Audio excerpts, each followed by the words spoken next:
गलत पर्ची, गलत नाम, गलत इल्जाम। बोल ने पता लगा लिया। मरियम नवाज ने इल्जाम लगाया कि बीजेपी के अंदर दो लोगों ने इमरान खान को फंडिंग की है।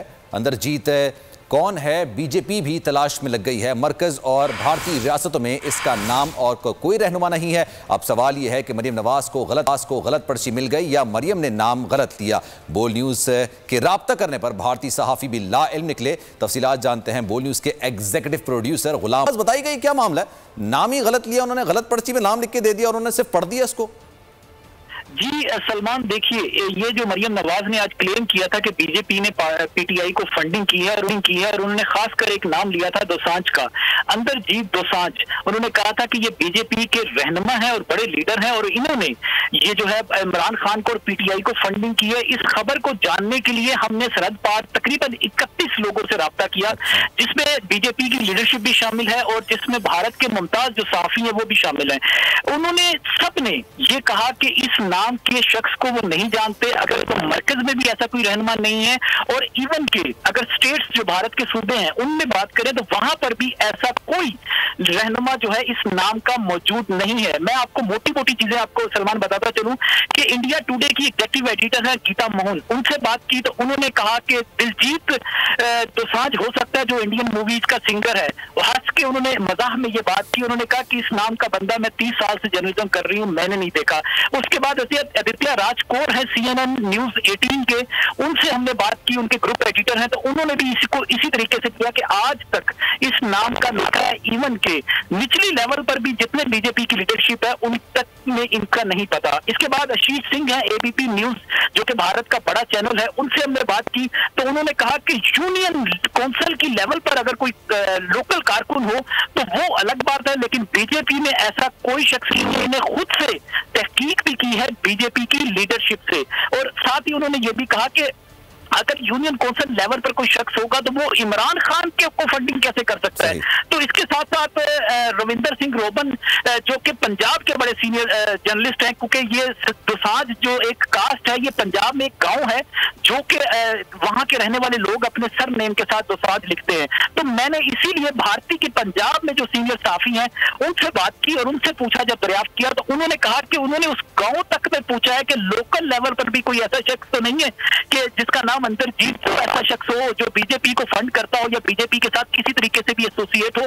तो उनको भी इस तरीके से कोई कंफर्मेशन नहीं मिली। अब खुदा जानता है कि मरियम नवाज को ये गलत नाम किसी ने बताया या उनको उनके जो एडवाइजर्स हैं उन्होंने गलत पर्ची थमा दी कि मरियम नवाज ने इतना बड़ा क्लेम कर दिया कि भारत की तरफ से और वो भी बीजेपी नरेंद्र मोदी की जो गवर्नमेंट है उसकी तरफ से पाकिस्तान ने हमारे साथ मौजूद रहेगा। फैयाजुल हसन चौहान ज्वाइन किया, उनसे मजीद बात करेंगे। अंदरजीत का एक नाम लिया गया मरियम नवाज ने अपनी स्पीच में, उन्होंने कहा कि उन्होंने फंडिंग की, लेकिन बोल न्यूज ने पता लगाने की कोशिश की। तकरीबन 35 के करीब सहाफी हैं जिनसे बात करने की कोशिश की गई और पता लगाने की कोशिश की गई क्या ऐसा कोई शख्स मौजूद है, तो अपर टॉप लिस्ट में ऐसा कोई नाम सामने नहीं आया।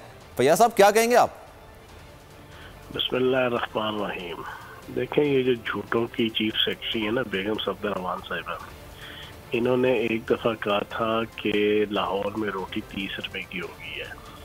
तो आपके टीवी चैनल समेत सारे टीवी चैनल जनाब उन्होंने TSNG घुमा दी थी पूरे लाहौर में कि कोई एक तंदूर ढूंढो जहाँ पे रोटी 30 रुपए की मिलती हो, पर उन्हें रोटी 30 रुपए भी मिली नहीं। यही बेगम सफदर अवान है कि जिन्होंने कहा था मेरी लंदन तो क्या पाकिस्तान में भी कोई जायदाद नहीं है। फिर जायदादों की एक लंबी तफसील इनके वकील ने पनामा केस में जनाब के सामने पेश की थी। फिर यही बेगम सफदर अवान साहिबा हैं, एक दफ़ा वर्ल्ड बैंक की रिपोर्ट पेश कर दी कि वो जनाब ट्वीट कर दी इमरान खान साहब के और PTI की हुकूमत के खिलाफ।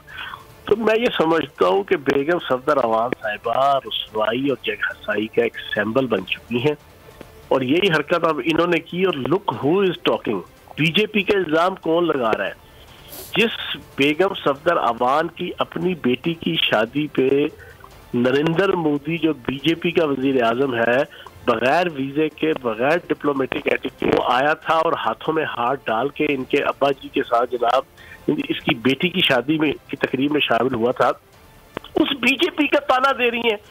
और फिर इंदरजीत दोसांझ, ये एक दोसांझ जो है ना वो इनका इंडिया का एक गुलकार फनकार है, वो मेरा ख्याल क्योंकि ये अदाकार है बहुत बड़े, ऑस्कर अवार्ड के तो कम से कम ये एहसन इकबाल साहब ने भी हमें ज्वाइन किया, उनसे भी मजीद बात कर लेते हैं, शायद वो वजाहत इसकी कर सके। सर, ये दोसांझ कौन है? ये अंदरजीत दोसांझ, राब्ता करने की कोशिश की गई भारत में, आपने दावा किया है, मरीम नवाज ने दावा किया कि बीजेपी का ये रहनुमा है, लेकिन ये कौन है? कोई पता तो चल नहीं सका इसका।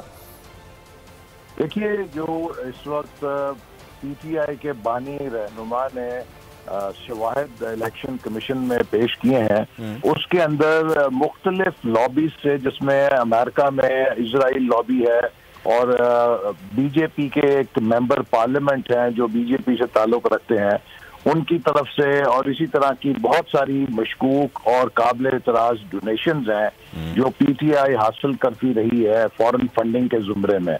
और इसी तरह जो अमेरिका के अंदर इन्होंने कंपनियां बनाई हुई थी, वो भी उनकी खिलाफ वर्जी करती रही, जिसकी इंक्वायरी वहां पर भी हो रही है।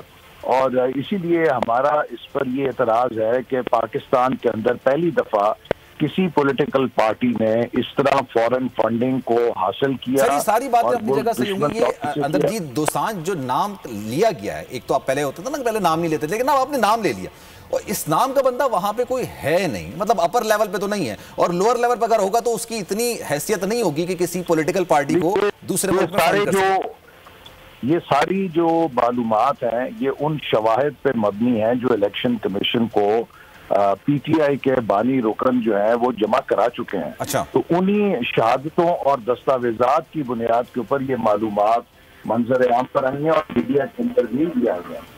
सर, आपने जब नाम लिया तो उससे पहले थोड़ी सी तो तहकीक की होगी ना, किस लेवल का बंदा है, कुछ मालूमात की होगी आपने? जी, ये उसी एविडेंस के ऊपर है जो कि पीटीआई के बारे में उनके अपने रुकन ने इलेक्शन कमीशन को जमा करा रखी है। अच्छा, फैयाजुल हसन चौहान साहब हमारे साथ मौजूद हैं, उन्होंने कहा बीजेपी का ताना अब हमें दे रहे हैं। आपने मोदी साहब को बुला लिया था, मोदी को बुला लिया था वहां पे अपने बैठ के, आपने जब बेटी की शादी हो रही थी। अच्छा, मेरी पहले सवाल तो सुन लेना, फिर आप जवाब दे दीजिएगा। लेकिन मोदी वहां का प्राइम मिनिस्टर, वहां पर उस्मा बुखारी साहब हैं, वो इनको जवाब दे देंगी। आप ऐसा इकबाल साहब मेरी बात सुनिए। ये नारोवाल के ऐसा इकबाल साहब मेरी आवाज आ रही है आपको? अच्छा, ऐसा इकबाल साहब, उन्होंने मोदी का नाम ले दिया, मोदी वजीर आजम है वहां का। सर, मैं पूछ रहा हूँ, ये दोसांझ है, इसकी कोई डेजिग्नेशन तो होगी ना, कुछ पता तो होगा कि कौन बंदा है, क्या करता रहा है, कहां से इसने फंड्स इकट्ठे किए, किस तरह से फंडिंग की, कुछ तो पता चला होगा ना। आप मनी ट्रेल जैसे बात करते हैं, इस तरह से कुछ तो ट्रेल होगी इसकी। सर भैया साहब, प्लीज अगर मैं जवाब ले लूं उनसे, आप थोड़ा सा अपने जज्बात पे थोड़ा सा। एहसन साहब, इनसे पूछे कि अगर बीजेपी के साथ कोई लेन देन मिलना मिलाना अगर गुनाह है, तो फिर तो आप गुनाह कबीरा के मुर्तकिब है ना। आपका लीडर भी और उसका चले सर, मैं इसी का तो जवाब ले रहा हूँ एहसन इकबाल साहब से। एहसन इकबाल साहब मेरे साथ मौजूद हैं। अरे सर, वो जा चुके हैं, आप थोड़ा अपने जज्बात से थोड़ा बह गए और आपने इतना जोर से फैयाजुल हसन चौहान का नाम इनके लिए नहीं टिकेंगे। मेरी भी आदत है, मैं भी जनाब सोलो प्रोग्राम करता हूँ। आपने कहा, मैंने कहा चलो ठीक है, रुक लेते हैं आज। अच्छा सर, ये प्रोग्राम में तो बुलेटिन होता था, दोनों की बात हमें रखनी थी, लेकिन sir thank you so much, बहुत शुक्रिया। फैयाजुल हसन चौहान साहब हो रही थी, ये दोसांझ जो एक नाम लिया गया है, ये कहाँ से आया, कैसे आया, किस तरह से आया, कुछ पता नहीं, लेकिन हमने राब्ता करने की कोशिश की। 35 से ज्यादा साफी जिनसे बात करने की कोशिश, अपर लेवल पे बीजेपी का ऐसा कोई बंदा नहीं है, और निचली लेवल पर अगर होगा तो उसकी इतनी हैसियत, इतनी औकात नहीं होगी कि दूसरे मुल्क में किसी पॉलिटिकल पार्टी को फंड कर सके। सब्सक्राइब करें और बेल दबाएं ताकि कोई खबर रह न जाए।